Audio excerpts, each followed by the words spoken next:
Pradėkime dar ankstesnius laikus, 2004, kai vyko tas balsavimas Europos parlamentą, kai vyko tas alum ir milteliais akcija, aš dar turiu vaizdo įrašą įsikirpęs. Taip. Vaigauskas sakė, viskas tvarkoja. Vyriausiosios rinkimų komisijos pirmininkas Zenonas Vaigauskas sako, jog ši prekybos akcija, kuria skatinamas referendumo dalyvių aktyvumas, labiau primena linksmą šou ir nei etikos, nei rinkimų įstatymo jo manimų nepažeidžia. Taip, nes viskas individualiai vertinama. Vienu atveju tai bus kategoriškas nusižengimas ir visi rinkimai bus anuliuoti, o kitu atveju viskas galima. Bet šita totali neteisybė padaro taip, kad mes neturim valstybės su stabiliu pamatu. Nėra stabilaus pamato. Pamatas gali būti bet kada siūbuojamas ir keičiamas pagal užsakovo, pagal valdžios galią turinčiųjų interesus.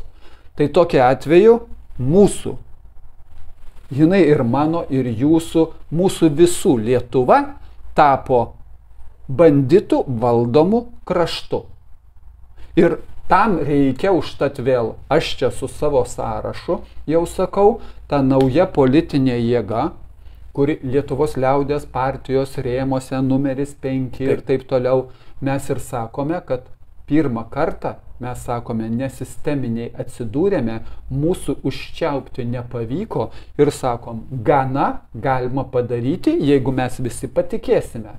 Tai vyriausios rinkimų komisijos požiūrių jokių iliuzijų nereik turėti, 5 dabar yra vienmandatininkai, nu ir mūsų visų daugiamandatinis sąrašas, pasižiūrėsim, kiek Lietuvos žmonių prabalsuoja ir kiek su kokia jėga galėsim nueiti Seimą ir garsiai, kategoriškai, apie jokius susitarimus, garsiai visiems sakyti, kur karalius, kada nuogas pasirodo.